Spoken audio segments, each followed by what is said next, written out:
Hello everyone, welcome back. This is Fadi, and I hope that you are just enjoying watching these episodes of this fascinating series about the historical criticism of the origin of Islam, early Islam. And of course, I mean, we haven't even scratched the surface in the last few episodes. We're just talking about important things related to the sources of Islam, the problem of the sources, and also the alleged witnesses which we have today, like, for instance, the hadith or the CIRA or even the tafsir and the tarikh and all that kind of stuff. And this is important, of course, for us to highlight and put the spotlight on because of the time gap when we put all of these dates, the sources, the birth of Muhammad or the rise of Islam or the death of Muhammad or any other things in terms of these important events in the life of Islam or the standard Islamic narrative, there is a huge time gap, and that's what we are trying to focus on. With me here to unpack all of this, as always, Dr. J. Smith. Dr. J, thank you so much for being here. Thanks for having me. So what about the geographical location of these witnesses? Yeah, and this is hugely important because if they're going to be trustworthy, and Muslims are always asking us that to trust their worthiness, and they trust them all the time automatically. They really don't have a choice. You would hope that these eyewitnesses or these witnesses would actually be in the same location where Muhammad lived, would be there where Muhammad grew up and also where he was saying the things he was saying. Mm-hmm. So let's go to the screen and let's bring up the difficulty with this the standard Islamic narrative. Now, what the standard Islamic narrative says is that everything about early Islam took place where you see these two green circles, Mecca and Medina. Mecca at the bottom, Medina above it. They're in what we know is really the western part of the Hijaz, central part of Arabia. So west central part of Arabia. This is where you grew up. That's right. I mean, I grew up very close to Mecca, and also Medina wasn't that far. You grew up right on the Red Sea, so you're right next to, what, about 30 miles, 40 miles away? I mean, I would say it's about 45 minutes drive, so I would say about, yes, 50 miles, give or take, you know. Okay, so very close. Mecca is inland. Medina is, what, about a day's drive? No, I mean, it's 2 hours drive, really. Oh, it's a 2 hour drive. Okay, so see. We're talking 200 miles. It's good to have you here. Take, yeah. Because now you have modern highways and zip right up. Yeah. Back in the days, they would probably take a week to get up there by camels. But certainly that's where everything takes place, right there where those two green circles are. Now, we're all told that the writers of the tradition did all their writing in Baghdad. That's the red circle there. So Baghdad is 1,200 miles away. That's rather curious. If all of these people were living at the time of Muhammad, they should have been writing in Medina. Am I correct? That's right. But they're writing in Baghdad. Yep. Why are they writing in Baghdad and not Medina? We're looking at north now versus the south. But why are they writing in Baghdad and not Medina? That's a good question. You wonder why. Obviously, we talked about the Abbasides, and that's a huge, huge center for them. This was their capital. That's right. They're writing in Baghdad because that's where the Abbasides were headquartered. They were all headquartered in Baghdad. So they do all their writing in Baghdad. But that's not where they grew up. Let's look and see where they grew up. So let's start with Ibn Hisham. He's the one that writes the CIRA, which would be the first to write down the biography. He does this in 833, so roughly 200 years after the fact. He was born in Basra, but he grew up in Cairo. So he was born here in Basra and moved over there to Cairo. Now let's look and see how far Cairo is. Cairo is about 990 miles from Mecca, and Basra would be about 1,200 miles from Mecca. So you can see immediately there's a difficulty. Right. And tell me, looking at that, what's the first thing that comes to mind? Well, I mean, the thing is, Ibn Hisham writes about Muhammad as if he almost knew every single detail about the life of Muhammad. Yet, like you stated it, he wasn't even living in Mecca. No, he wasn't even living in Mecca. Let's go at Al-Bukhari. So Al-Bukhari is the one that knows more about him because he's the first to write down everything he said. And as we have said, to know how you're to walk, talk, eat, drink, sleep, you need to go to the Hadith. Take a look at where he was born. Bukhara. Bukhara. That's why he's called Bukhari, by the way. No, from Bukharistan. Or Bukhara, sorry. Now, Bukhara is today in Uzbekistan.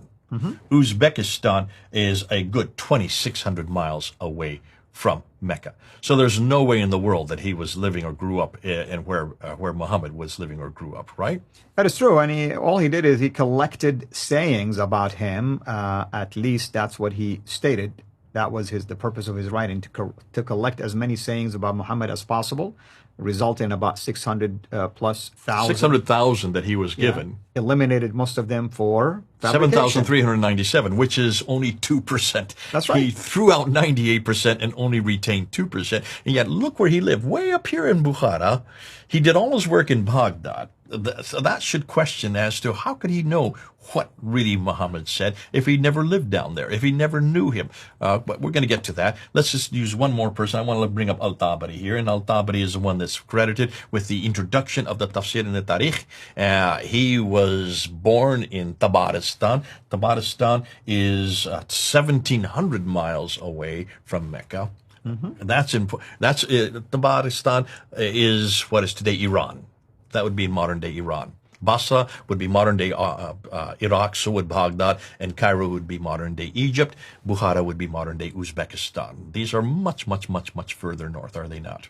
Absolutely. And here's another interesting twist, but I'm not going to really jump ahead of myself here, but you think Shia, that's the area where they're concentrated. Okay, we're going to get to that now. Yeah. So the conclusion, none of the traditional writers lived or worked in Mecca or Medina.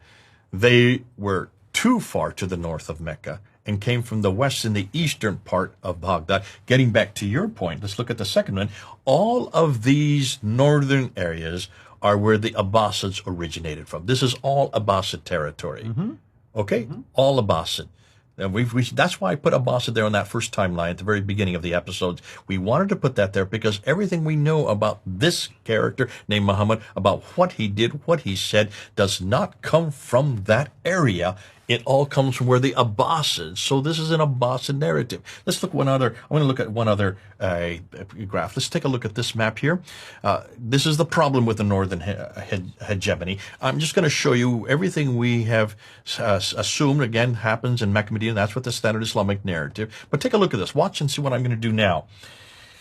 All of the writers, the traditions, worked in Baghdad, which is 1,120 miles too far north. Do you see that?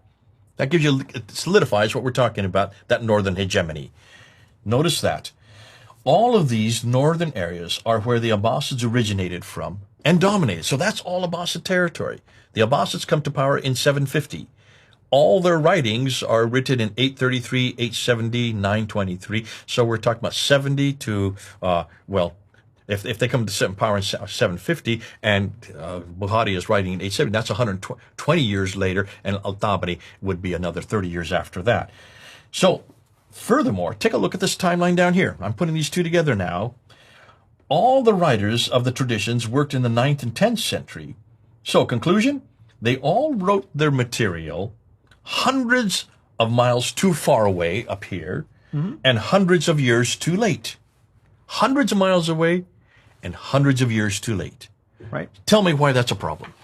Well, it is a problem, like we said. I mean, first, geographically speaking, they didn't even make it to live in the area where allegedly Islam began. Number two, they wrote at time that you don't even have eyewitness account where they can go and even investigate things. Like Luke, for instance, he said he went and investigated things from eyewitness. There were people living at that time who told him things because the time span was so short. But here, they are relying on others who said something from others, who said something from others. I mean, if you and I right now would write a book, let's say, hypothetically speaking, write a book about anything that took place, let's say, 100 years ago, and we say we're relying on 3 or 4 people that narrated this to us, I guarantee you, Jay, that people will be attacking that book. Yeah. As Christians, this is demanded of us. They have demanded of us that we want to know, how can you prove that Jesus did what he did and said what he said, and that Christianity began in that time period at that place with these people? And we said willingly, that is a good question. Remember, the Tübingen School and also Wellhausen in the 1800s, we're talking 150 years ago, we're asking these kind of questions. We don't trust the New Testament record. We don't really, in fact, Schweitzer, he even said, did even Jesus exist? Is there anybody called Jesus? So we had to go back to, off the top of my head, I'm just trying to think of, we had to go back to Josephus, who is a Jewish historian. We had to go back to Tacitus, who is a Roman historian. We had to go back to people like Phlegon and Thallus, who were Greek historians. They were writing about it. Thallus and Greek were writing within 52 AD. That's 20 years after Christ's death. Tacitus was writing at the end of the first century. That's why he's important, because he was a Roman historian who hated Christians. He was a hostile historian. Josephus was in Rome writing about it at the end of the first century, beginning of the second century, and they all refer to Jesus Christ. They refer to where he lived, where he was born, where he died. And Josephus didn't even follow Christ. No, none of them. Which is important. I mean, notice none of these that I've just listed followed Christ. Yeah. They were hostile to Christians. Thallus didn't, Phlegon didn't, Tacitus didn't, Josephus didn't. None of these followed Christ. And so we were forced to do that. Now we're asking the Muslims the same thing. Do not give us Al-Bukhari, Sahih Muslim, Ibn Dawud. Don't give us Al-Tabari. These guys are all too late and they're too far away. These are all Muslims. Give us support outside of Islam, because we don't trust them anymore. Just look at this map again. That's too far in the north, and that's too far distant. Too far north and too far distant. Too far away and too late. And that's why we're going to say to Muslims, come up with something better than that. You've got to come up with somebody who was living in the same place Muhammad lived, there in the Hijaz, Mecca and Medina, and was writing in the 7th century. That's what we're asking. Now, to do that, we're going to have to go to the place. And what we're going to do next, what I want to do now, is go to Mecca. Let's just go down to this area where I have on the map right here. These two cities, Mecca and Medina, and let's look and see what we can now find about especially Mecca, because without Mecca, everything else comes crashing down. Amen. Thank you, brother. Thank you, everyone. Until next time, we'll talk about the place. Have a blessed day. Thank you for watching this video. Be sure to like and subscribe to our channel, CIRA International, and click on the bell so that you receive notifications whenever we publish a new video or go live. I would also like to appeal to you to consider becoming a Patreon patron by clicking the link right below. By doing so, you can give towards the production of these videos. There are also other options for you where you can give to our channel. I thank you from the bottom of my heart.